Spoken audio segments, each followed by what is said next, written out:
The sun punished the land cracked around the old Arena of San Pedro, a building forgotten by time, but alive in the city's imagination. There, generations clustered to see men face bulls with courage or arrogance. It was not always possible to distinguish. The dust that climbed from the steps of the cattle mingled with the dry smell of blood and hay, creating a hot mist of memories that burned the nostrils of those who approached. That morning, however, there was something different in the air, a weight, as if time was holding his breath. The stands were full. Children, the elderly, hat men and women with decorated fans disputed shadow under the makeshift canvas. Many were there not by the show itself, but because they knew that day would mark the closing of that year's bullfighting circuit, perhaps the last. The city, in crisis, debated if that ritual still made sense. But no one dared to say that out loud. In the arena, the show was sacred. In the center, the bull breathed with difficulty. His chest climbed and descended with effort, the blood running down the side of the muzzle as the crowd still shouted, in ecstasy and contempt. He had fought bravely, but the killer's final blow had not been cleaned. It was left there, dying slowly, while photographers were positioned to capture the moment of man's victory over the animal. It was then that a strange movement cut the expected pattern. Among the arena employees, an elderly man walked slowly towards the center. His gray hat, stuffed clothes, and firmly passed in with the hesitation of the team. No one stopped him. No one knew how to explain why. But everyone noticed when he entered the arena as if stepping at home. He did not wear cowboy clothes or the traditional bullfighting attire. His light jacket already denounced age, as well as the way he held his hat as he retired, in respect of the fallen animal. The hair was completely white, carefully combed. The shoes, even covered with dust, denounced ancient luxury. No one knew his name for sure, but many whispered, "It's him, old Dom Ramon." Dom Ramon, the millionaire who had disappeared from the world of the arenas over 30 years earlier, was back. Some vaguely remembered the headlines, the king of finances that also tamed bulls on weekends. They said that after the tragedy with his son, he never stepped on any arena, not even as a spectator. Others judged him dead or hospitalized in some mansion abroad, drowned in silence and expensive wines. The audience did not know if it should laugh, boo, or applaud. It was ridiculous to see that fragile-looking man approach a dying bull. The brief silence was broken by nervous laughs, such as those who do not know how to deal with the discomfort of doubt. The commentator of the local radio, half drunk, released in the microphone, "Look who decided to play a hero. We'll save the bull with the bank account?" But Dom Ramon said nothing. He didn't even look at the public. He stopped a few steps from the animal and crouched carefully, smelling the strong smell of warm blood and wet earth. He took a linen handkerchief out of his pocket and passed him softly over the bull's eyes, like the one who cleanses the eyes of someone who suffers. The laughter ceased for a moment, and an uncomfortable silence began to spread as a shadow through the stands. Before disappearing from the arenas, Dom Ramon was synonymous with power. His name stamped headlines, sponsorships, and even stamps in wine barrels. It was called the Golden Bull of Finance, capable of turning any bankrupt company into a diamond in a matter of months. But what few knew was that his true empire was not made of actions or real estate. It was made of fear. Fear of the fall. Fear of reliving what had destroyed him. At the height of youth, Ramon Gutierrez was more than a millionaire. He was a national icon, a banker who rolled on bulls like dancing with them, an aristocrat who walked hand in hand with the people on party days. His fortune came from cold blood in business, but his soul was in the arenas. They said that he and the bulls understood himself in his eyes, and that no animals dare to face him twice. The arena was his temple and he his prophet. But empires do not last when the foundations are in the shadows. There were rumors of corruption, covered debt, force-made businesses, and emotional blackmail. Still, no one dared to confront him. Not until the day his son, the only legitimate heir, decided to follow him into the arena. The boy was only 18 when he fell under the horns of a bull he tried to tame to impress his father. From that day on, Dom Ramon disappeared. He sold assets, transferred companies, canceled contracts. Some said he freaked out. others who had fled his own guilt. But there he was, 30 years later, before another bull on the brink of death, as if life was offering him a second chance. Not to recover an empire, but to heal the crack that had never ceased to pulse in his name. The sound of the multitude, once vibrant, now echoed muffled, as if the weather was hesitant. It was no longer the same arena, nor the same audience, and certainly not the same man. But something in that image, from the old knee next to the injured bull, played a collective memory. As an old picture being revealed under the dust, the elders began to whisper names, dates, stories that seemed fanciful, but suddenly they sounded too real. A group of elderly people sitting on the western wing of the stands remembered the last time Ramon had tamed a bull there. It was a presentation without announcement, without press. He entered the arena with a blue handkerchief attached to his neck and whispered to the animal as if calmed him with invisible words. The bull bowed before him, and the crowd silent like a miracle. That day became known as the Dance of Silence. These stories seemed exaggerated over time. They became local legends, told in bars and family meetings. Few believed that there was truth in them. But now, seeing Dom Ramon again, in the same place, with the same calm look and firm gesture, many began to doubt. Did he really have the gift? Or was that just a collective illusion born of longing? The fallen bull still breathed. With each expiration, he released a hoarse, deep sound, as if his soul struggled against the end. And beside him, the old man whispered words that no one could hear, but the animal seemed to understand. The local transmission camera close. Tears ran down the eyes of the bull, and it was there that the first goosebumps began to go through the columns of the arena. San Pedro was never kind to whom he challenged his traditions. Despite worshipping heroes, he also knew how to stain them when they bleed. When Dom Ramon's son died in the arena, the city did not silent. There was a commotion, of course, but also veiled accusations. They said the old man had encouraged him, that he had trained him secretly, and that his pride spoke louder than his father's instinct. It was easier to blame man than to face the brutal chance of death. The local press explored every detail. A sensational newspaper published a cruel headline, "The bull beat the air, the price of the blood legacy." The radios repeated excerpts from Dom Ramon's cry, recorded by a reporter hidden among the technicians. It destroyed man more than any bankruptcy could. When he was seen leaving the city weeks later, in a dark and silent car, no one stopped him. Many even rejoiced. The city had spit it. In the following years, San Pedro prospered without him. New investors took the arenas, tourism has strengthened, and a new generation of bullfighters occupied the place that was previously dominated by the name Gutierrez. But the city never surpassed the void left by that story. It was a hole in the collective soul, buried, but never forgotten. The children listened to stories, the adults pretended they didn't hurt, and the old ones, well, the old people knew there were accounts to be closed. Now, seeing that curved man by the bull, something broke inside the city. A weight, a pride, a wound perhaps. Some felt ashamed of the initial laughs. Others angry to revive everything.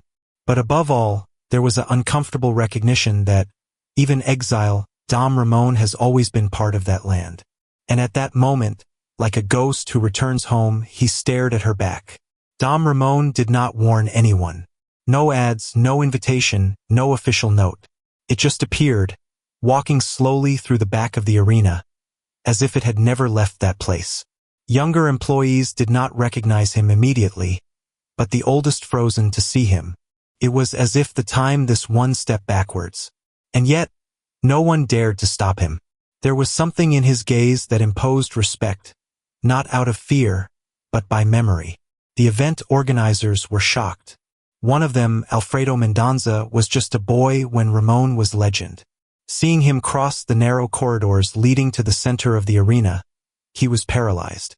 I meant something, prevent it, maybe call security. But there was nothing to justify the ban. He was a free man, stepping on a land that was already out of him, with the weight of 1,000 silences on his back. The public did not know what to think. Some applauded, others booed. Most just watched, disconcerted. It was as if the presence of that man revoked the rules of the show. The bull had not died. The killer had retreated. The judges did not know how to act. The old millionaire had transformed a traditional ritual into an unpredictable scene. He was not there to perform. I was there for something no one else understood, and maybe not even he knew how to name it. No one asked for you. San Pedro did not write letters or raised honors. The city followed without him and, in many ways, thought it was better that way. But Dom Ramon's presence at that moment proved otherwise.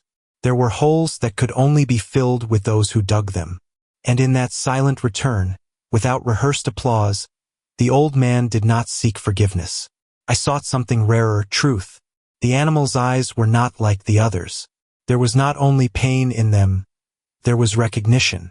It was as if the bull knew who was by his side. Even weakened, his gaze followed the old man's movements with a disturbing calm, as if he had been waiting for it for a long time. Dom Ramon realized. Those eyes did not carry anger or instinct. They carried something deeper. They carried soul. For a moment, the old man did not see only the animal.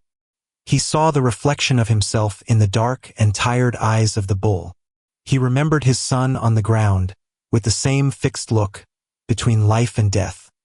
He remembered his tremendous hands, the sound of the silenced crowd, the sense of powerlessness. He never abandoned him. That look pulled him back to the moment when everything collapsed. But now there was a difference. He could still act. Ramon knelt completely, leaning his forehead in the animal's muzzle. An intimate, sacred gesture that no one dared to interrupt. The bull, despite the pain, did not react with fear or resistance. Took a deep breath. He closed his eyes. A murmur crossed the arena, as the wind passing through dry leaves. No one laughed anymore. No one spoke. The old millionaire and the bull were connected by something invisible and powerful. The TV camera recorded everything, but no commentator dared to narrate that moment. Any word would seem common to that image, because for the first time in decades, there was a bull and a man inside the arena, and neither wanted to fight. They just wanted to be seen, and perhaps understood. The heat was suffocating. The midday sun was bastily pitty in the stands and made the arena dust climb like a golden veil over the scene. Even so, the viewers did not round foot. Some wore makeshift hats, others rocked papers on their face, but all kept their eyes fixed on that kneeling man next to the bull. It was an absurd, almost surreal image. And like everything that runs away from the expected, she caused laughs. They were nervous laughs, disguised, mocking. A collective attempt not to face what was before them. An old millionaire, someone who should be on yachts, surrounded by luxury, kneeling in the clay next to a bleeding animal. Some laughed like who protects themselves. Others like those who no longer have sensitivity. The sound echoed through the arena like stones thrown against an old stained glass. Dom Ramon heard. Of course he heard. But it did not react. His silence was the most violent answer as possible. He remained motionless, as if he expected laughter to empty on his own. And in fact, that's what happened. Gradually, one by one, the laughs were ceasing. First out of embarrassment, then out of curiosity, and finally for a strange reverence that took over the crowd. Something there was happening, even if no one still knew how to name it. In the last row, an elderly lady held a double photo. It was from Ramon, decades earlier, holding his young son in his arms, both smiling in front of the arena. She cried discreetly. He knew that what they were witnessing was not a spectacle, it was reckoning. And maybe it was really necessary to laugh at first, as who laughs at the inexplicable, as who laughs before being transformed. When Dom Ramon's hand touched the bull's forehead, something happened. There were no lights, there was no music, no special effect. But who was there felt? It was as if the air stopped, as if the time itself hesitated to continue. Even the flies that burst over the blood seemed to float in slow motion. It was such a dense silence that the sound of the wind dragging the sand sounded like thunder. The bull, even on the brink of death, slowly raised his neck. His eyes opened once more and sought those of the old man. It was a gesture that contradicted all predictions. The veterinarians present had said that he would last more than a few minutes, that the internal organs were committed, But the animal resisted, not by survival instinct, but for something no one dared to understand. Maybe you will. Perhaps recognition. The old man said quietly. Almost no one heard what he said. Only those who were closest noticed their lips to move. They were gentle words, whispered as prayers. I saw you in dreams. Forgive me, he said, with a shaky voice, touching the animal's muzzle with the delicacy of those who play a relic. The bull responded with a deep, deep breath, as if, in another language, forgive him. In the stands, no one was taking a deep breath. The smiles had disappeared, replaced by damp eyes and trembling hands. At that moment, the audience stopped seeing an eccentric old and an injured animal. Yes, he saw two survivors. One that carried the guilt, the other who carried the weight of ancestral suffering. And among them, the touch that stopped time and made the arena forget its own purpose. By closing his eyes before the bull, Dom Ramon was dragged into himself. An old smell of leather, hay and young sweat returned like a warm wave. He was back in childhood, in the arena's tight corridors, when he was still just Ramoncito, the cowboy's son. His father, a hard-kicked man and heated hands, taught that a bull was never an enemy, but a mirror, and that only blind men saw him as a monster. He found himself running barefoot between the stakes, listening to the sound of the bells attached to the neck of the calves, feeling the ground vibrate with the bulls. He remembered the first time he played one of them, a young, nervous male, who trembled as much as he. When he reached out, the animal calmed down. Your father, watching the scene, said nothing. But that night he handed him a pair of old leather boots. It was the seal of approval. Over time, Ramon is no longer the arena boy to become the node man. The stock exchange replaced the bullfighting square, and the applause of the public gave way to meetings with investors. But that memory, the first connection, never left it. In every bull that saw falling into the arenas of his enterprises, he sought that same calm look, that bridge between worlds. And it failed always, until now, in front of the dying bull, something inside it aligned. It was not just a nostalgic memory, it was a reintegration. As if the boy who touched the calf and the old man who now played the injured animal were finally the same.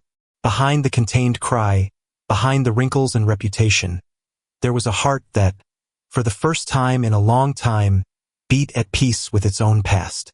The arena has always been the scene of glory, but that afternoon, over 30 years ago, she became a dream cemetery.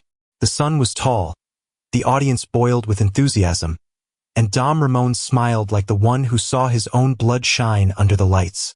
His son, Diego, debuted that afternoon young, fearless, with the same look as his father and a boldness that bordered on innocence.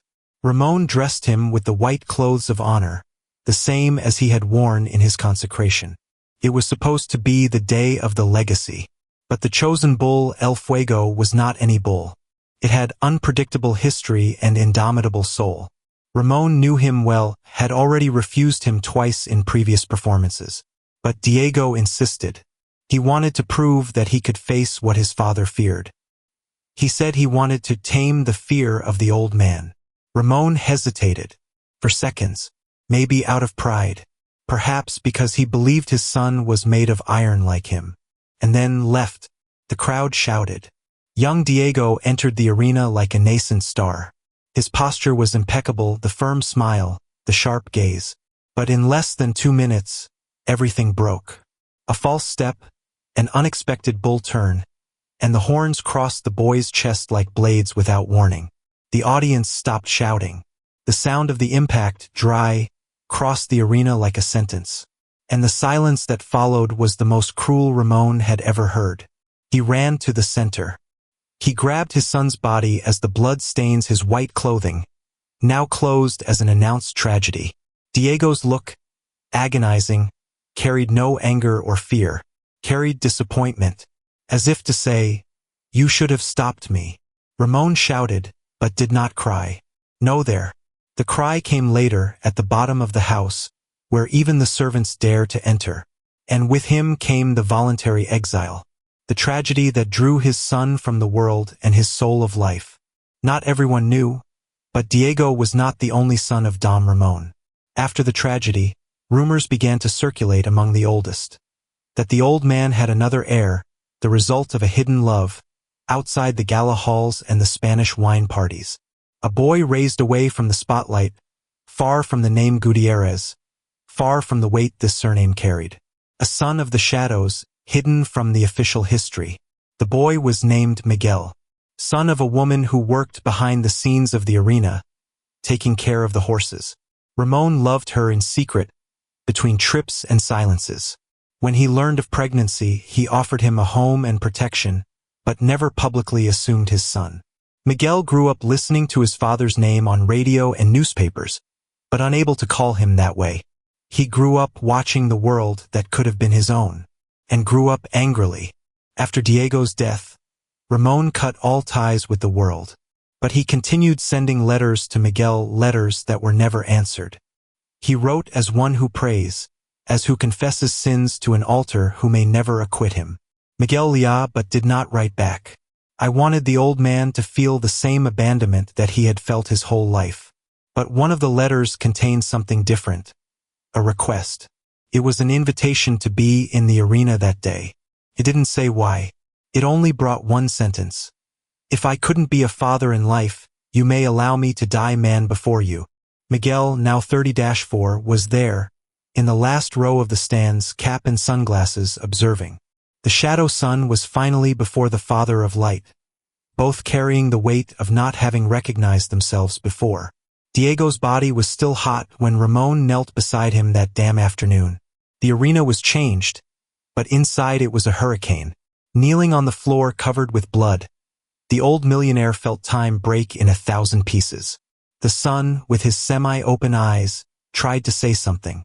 His lips moved slightly, almost imperceptible. Ramon approached his ear, desperate. What he heard, never forgot. Don't let it all end here. At that moment he made a promise silent, internal but indestructible. He swore that one day he would return to the arena, not to conquer applause, not to tame another bull, but to transform the symbol of the death of the child into something that could breathe life. I didn't know how, even when. I just knew that I couldn't allow the spilled blood to be a painful memory. He needed to give him a new meaning. In the following years, he tried everything to erase the pain. Travel, wines, spiritual retreats, silence. But the promise vibrated in every beat of the heart. It was a debt not with the outside, but with the soul itself. When I learned that the last performance of the season in San Pedro would bring a bull of the same lineage as El Fuego, he understood the sign. It was the moment. The arena called not as a stage but as an altar. In the letter sent to Miguel there was also this promise. He wrote, "If death has taken Diego, perhaps his memory can return you a father." It was his last gesture of reconciliation, the seed planted on hard soil. Now, kneeling before the new bull, Ramon fulfilled what he promised. It was not an act of public redemption. It was the attempt to honor what was said between a sigh and the end. A promise made on the brink of death. Now live before all. In the attic of his isolated house in the Navarre Mountains, Dom Ramon kept a dark wooden box, with the initials recorded on fire, MG. It was there that dozens of letters, handwritten, in rustic paper with blue paint. None of them had been sent. They were pages stained by dry tears, with words that he never had the courage to deliver to Miguel. Father's words, pain words, too late words. In the letters, Ramon told stories of when Miguel was still a child. He wrote about the day he first saw him, hidden behind the bays, his eyes attentive and the same serious expression as his father. He also told how much he watched him from afar behind the scenes at popular parties, and how he feared being rejected. Shame prevented him from acting, but words in the roles gave him a false sense of presence. As if writing was a way of existing. Some letters were confessions. He spoke of his cowardice, his pride, and the pain of carrying two loves, Diego, the son of light, and Michael, the son of silence. He said that if he could go back in time, he would have chosen to be a father before he was legend. Other, more recent letters revealed his desire to see him, to talk even for an afternoon, to hear the voice of his son who never called him a father. That morning, before going to the arena, Ramon opened the box and chose one of the letters. He folded her carefully and placed in his inner pocket of the jacket. I didn't know if I would have the courage to deliver her, but it took it as if it were an extra heart beating by the chest. In the stands, Miguel still watched, and although he didn't know of the letter, something in his chest began to hurt as if those unspoken words tried to reach him, even in silence. Miguel grew up without knowing that his father was one of the most powerful men in the country. For him, Dom Ramon was just a name quoted in newspapers and in murmured voices with a mixture of respect and fear. The mother always disconcerted. He said that certain names carried curses, that it was not worth looking for explanations. And he, as a child, learned to silence questions that burned like embers. He grew up with a void that never fully understood. It was only 20-2 years old that he discovered the truth.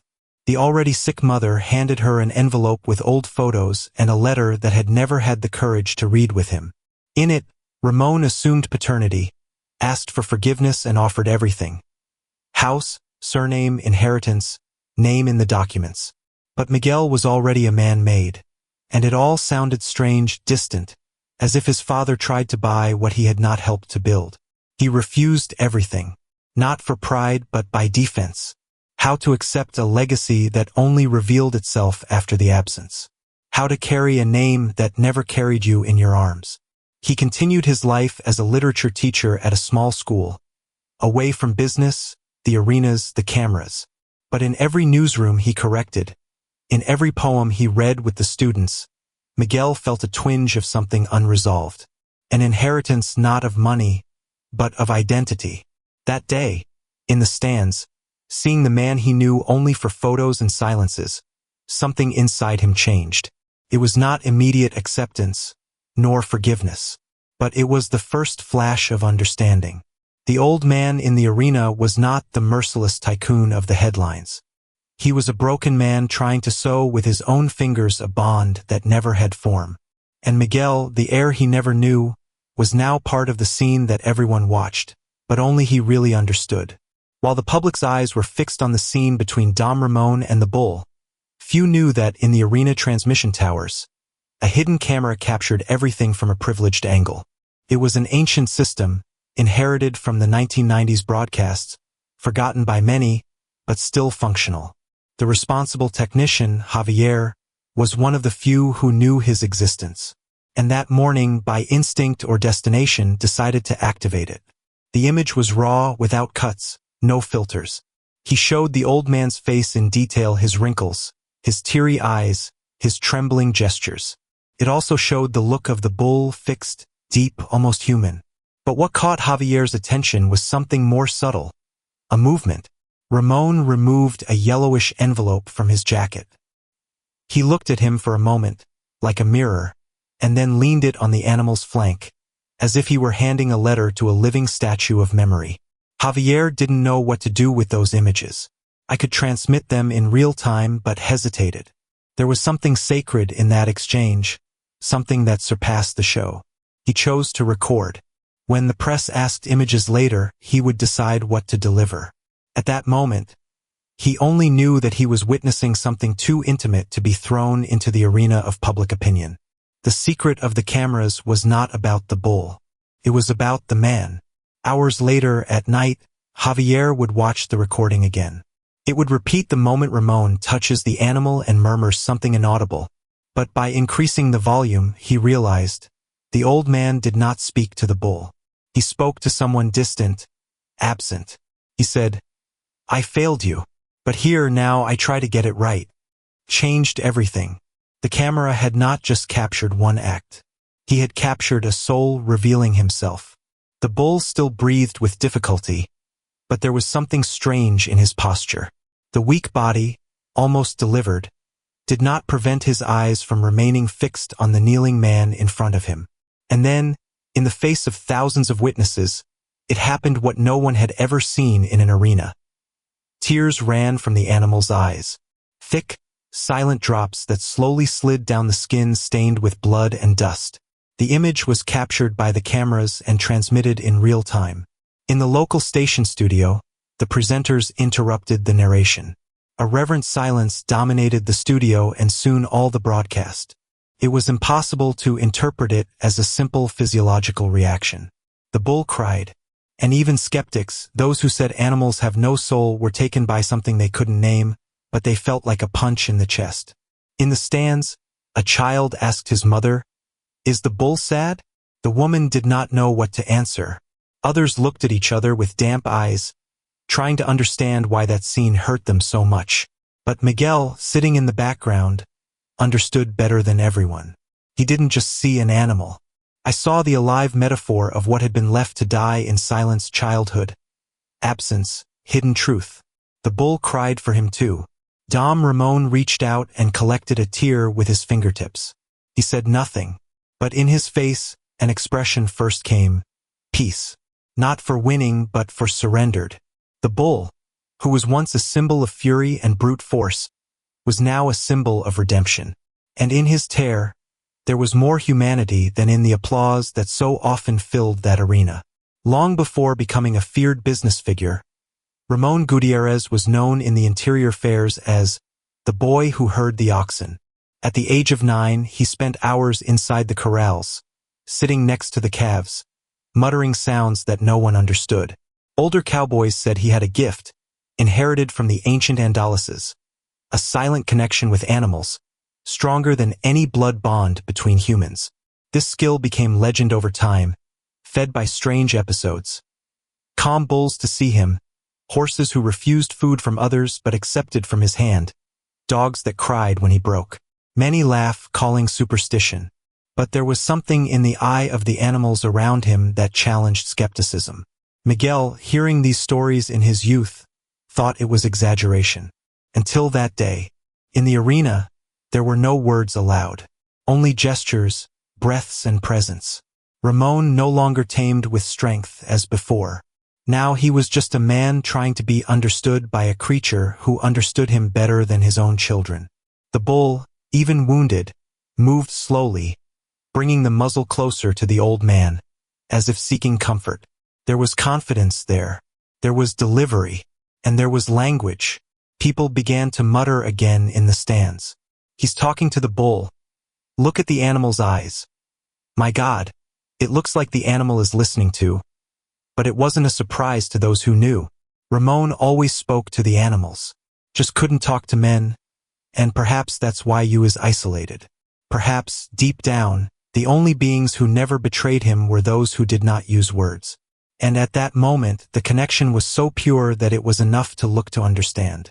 Throughout the scene, Dom Ramon had remained silent. His body spoke more than any speech. His presence invaded every corner of the arena without the need for sound. But there was a time when he got up. With effort, he took off his hat and looked at the stands. His gaze roamed each face as if he sought something or someone. And then, as who invokes an old oath, he said, "Little but enough to shut up the world. I didn't come to ask for applause," he said, a firm but embargoed voice. "I came to ask for forgiveness. Not to the bull. To you. To my son. And myself." The words, said with the soul, crossed the arena like serene thunder. There was no way to escape them. They echoed not because they were rehearsed, but because they are true. The journalists who held microphones forgot to record. The influencers who broadcast live simply lowered their cell phones.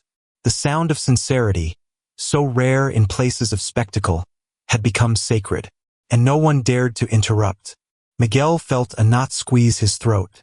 Those words did not come from a man trying to redeem himself before an audience. They came from a father trying to sow, in his voice, everything that was torn in silence. In the arena, the bull still breathed, attentive, as if he also heard. And the audience, drunk by an unknown emotion, responded with absolute silence, not of contempt, but of reverence. After Dom Ramon's words, no one dared to applaud. No one shouted. No one tried to restore the order of the show. The silence, heavy and absolute, took the arena as a collective protest, not against the old man or against the bull, but against every year of blindness, empty noise, of soulless tradition. For the first time in decades, The arena was silent not out of fear but out of respect. This silence said more than any track, more than any political discourse. It was a gesture of mourning and awakening. The applause that always sealed the death of a bull now no longer made sense. Many in the audience had grown finding it normal to see the blood drain as part of the show. But now, in the face of that living scene of pain, memory, and delivery, they began to realize that they were perhaps applauding the wrong thing all this time. Some people lowered their heads. Others cried shamelessly. Even the killer, still standing in the corner of the arena, dropped the sword with his handy hands and walked away without saying anything. Silence had reached him too as a moral sentence. What was before them was no longer a duel of man against animal. It was a reconciliation between the human and what he forgot to feel. And the audience, once an accomplice of the show, was now witness to a miracle. In live broadcast, the narrators were speechless. The ambient sound showed only the wind hitting the canvas and cracks of ancient wood. Producers asked someone to say something to fill the emptiness. But no reporter accepted. It was like talking was a disrespect. In that arena marked by shouts and blood, the silence had become the highest of the protests, and also, perhaps, the first sign of collective redemption. In the front row of the north wing of the arena, with his arms crossed and hard eyes like stone, was Ernesto Salvatierra.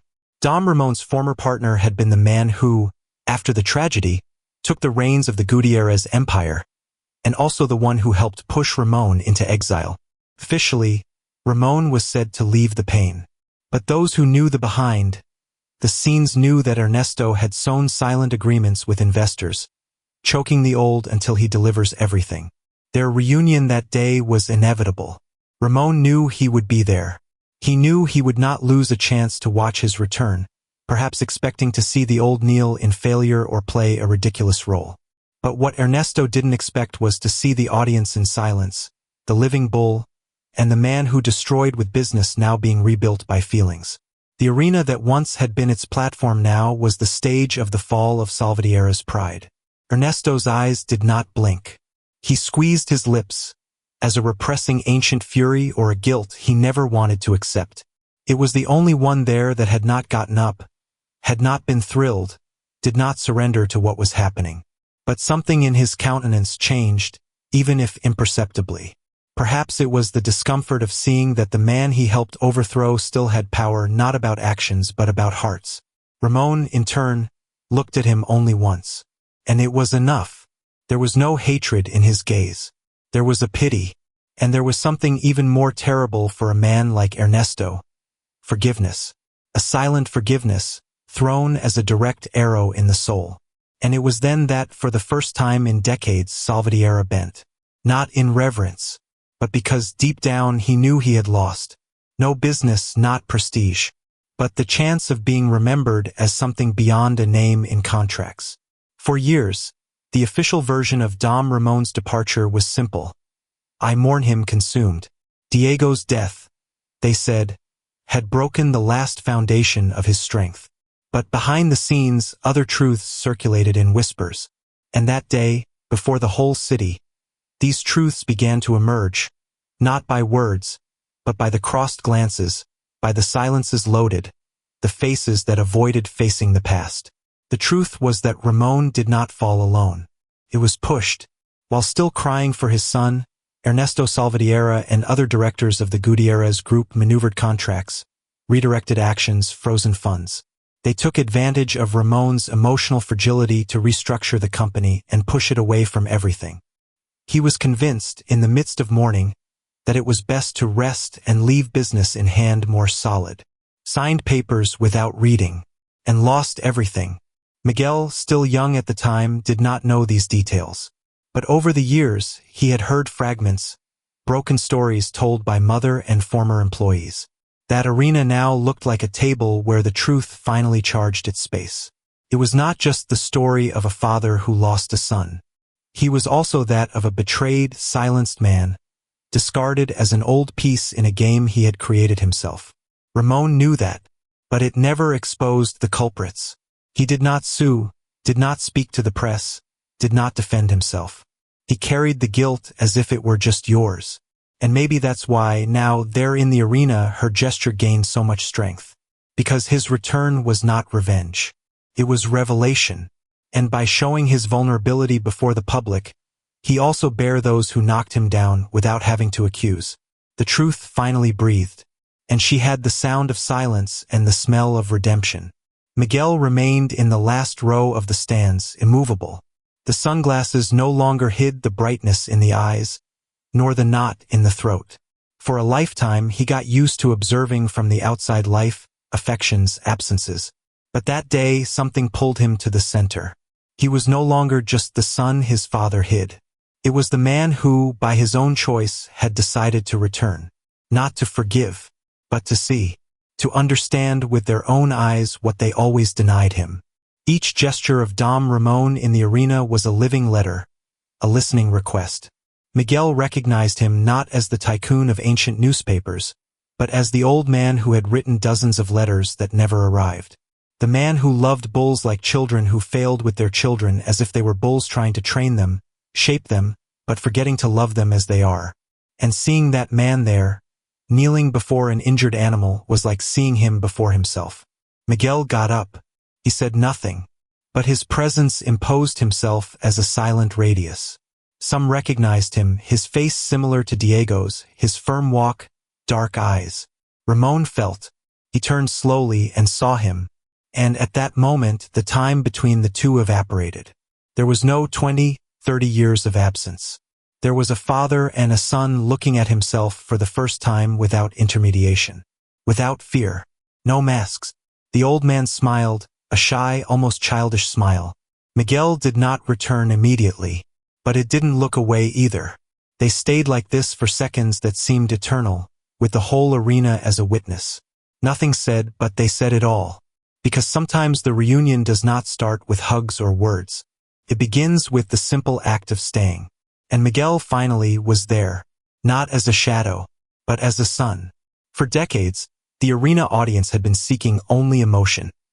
The bullfighters jump, the bulls roar, the blood, the screams. But that day, the show did not come from the fight. Came from delivery, of silence. What no one had paid to see, but now no one wanted to lose. Instead of cheering for a glorious death or a theatrical victory, people cheered for something rarer. Reconciliation. It was like a collective surrender.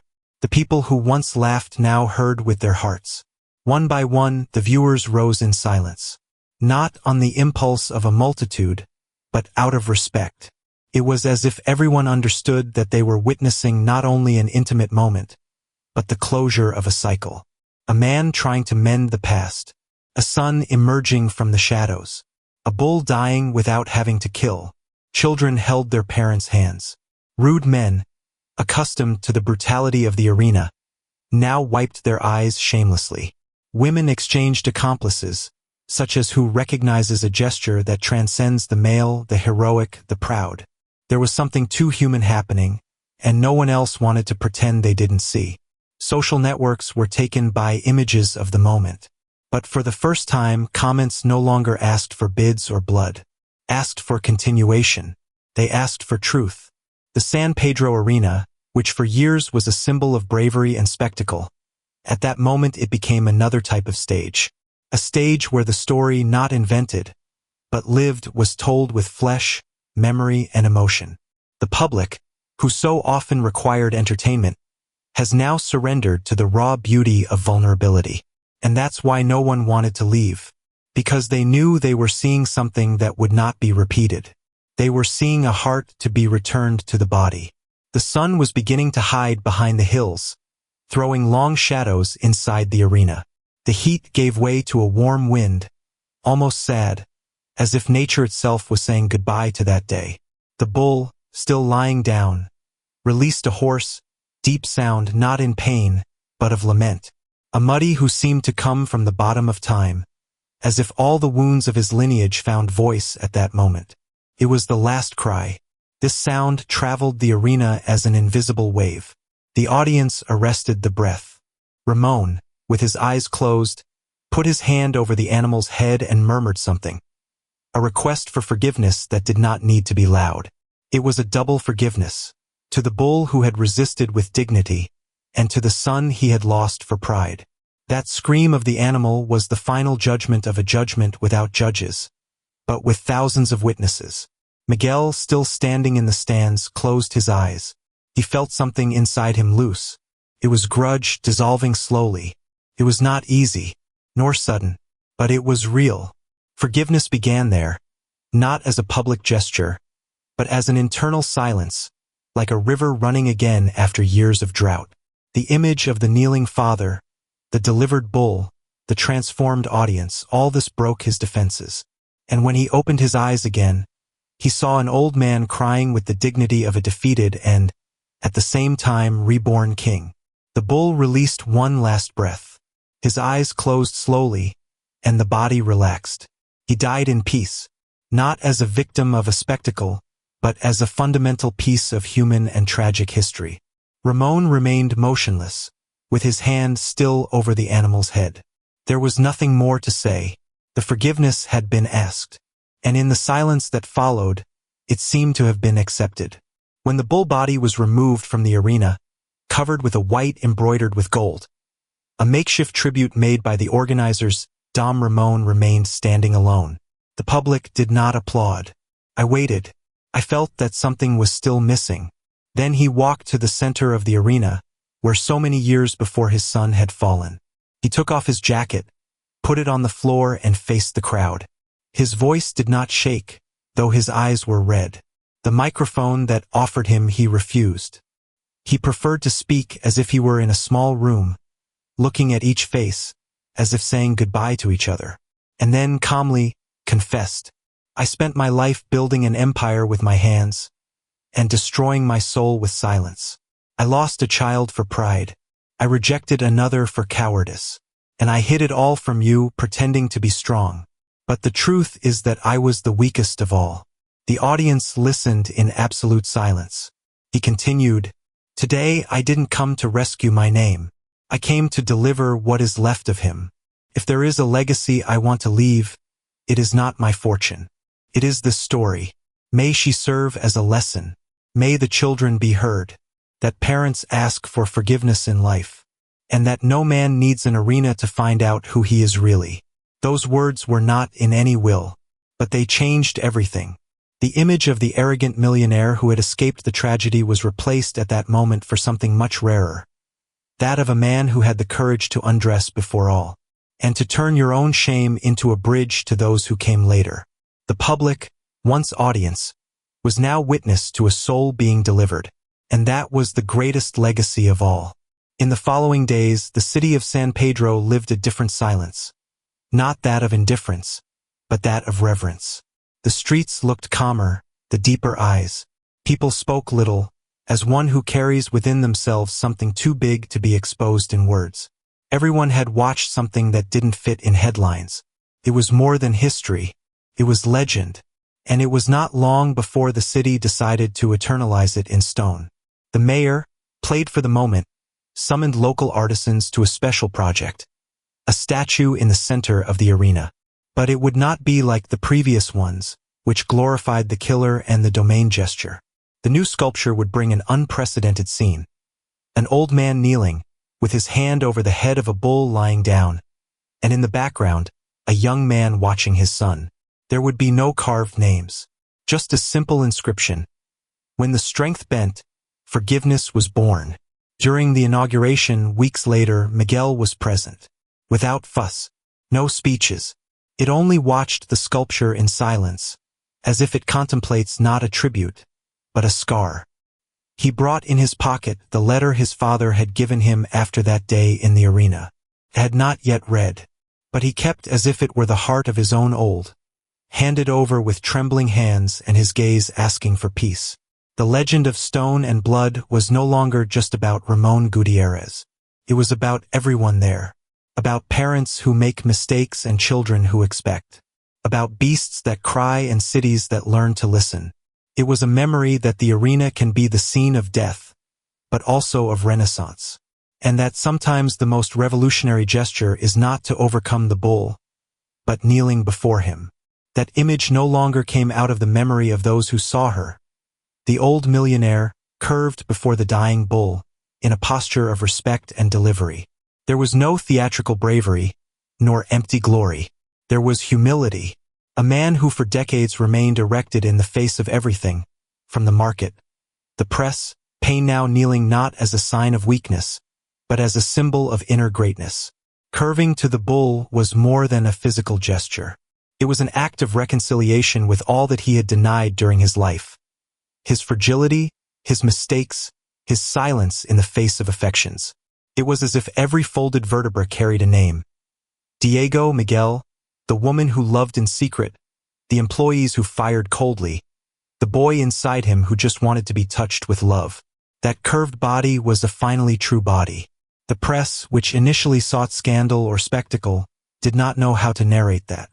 The old man knelt, he said, but not understanding why. Some magazines have tried to turn the gesture into marketing or emotional manipulation. But the people knew the difference between performance and truth. Because at that moment everyone understood that they were seeing something that could never be rehearsed. A man recognizing that there was more wisdom on the floor than in the thrones he had occupied. Bending to the bull went to bend to life. He went to bow his own heart after years trying to drown him. Ramon did not seek public redemption. He sought to break free from the prison he had built himself. And by kneeling, he found what he never had, even in his days of greatest wealth: peace. The bull had left, the public had silenced, and he had finally become not the most powerful man in the city, but the most human. In the days following the arena event, newspapers ran to stamp impactful headlines. Millionaire kneels before Taurus. The last act of Dom Ramon. Exciting reunion with forgotten son. But none of them captured what had really happened. They tried to translate into titles what only the silence of the arena had managed to explain. And in the face of the public reaction, the press was forced to do something that it rarely did: back. San Pedro's most traditional newspaper, the same as decades earlier he had called Ramon emotional executioner, after Diego's death, published an unprecedented editorial. Signed by the editor-in-chief, he said, "We make mistakes. We turn a man into a villain because it is easier to sell headlines than to face the nuances of human pain. We have not seen his guilt or his mourning, let alone his attempt at redemption. To him we owe more than news. We owe respect." Other vehicles followed the example. An independent documentary, made by young local filmmakers, was released months later with images not displayed from the arena, including the camera recording forgotten by Javier. In it, Ramon's voice, at the foot of the bull, echoed with a truth that no sensational narrative could misrepresent. The film was nominated for awards. But more than awards, he won something rare: reconciliation. Even the most skeptical commentators, who once mocked Ramon, used their microphones to apologize live. One of them, known for his acidic criticism, said with tears in his voice, "I spent my life looking for stories to judge, and forgot to learn from them. Dom Ramon taught me more in a gesture than all the books I read." The press that condemned him now revered him, not as a myth nor as a martyr, but as a man who had the courage to change and who, in doing so before everyone, forced the mirror about who once only watched from afar. And in that reflection, many also apologized to themselves. San Pedro was never the same. The arena, once the scene of shouts, spears, and glorified death, began to be treated with another reverence. Not as a space of spectacle, but as a sanctuary of memory, redemption, and humanity. The blood-stained floor, which once carried the echoes of thirsty applause, now seemed to absorb each step with respect, as if he knew what was buried there. Not a bull, but an entire life in reconstruction. The annual ceremony that previously celebrated the largest bullfighters in the region was replaced by a silent tribute.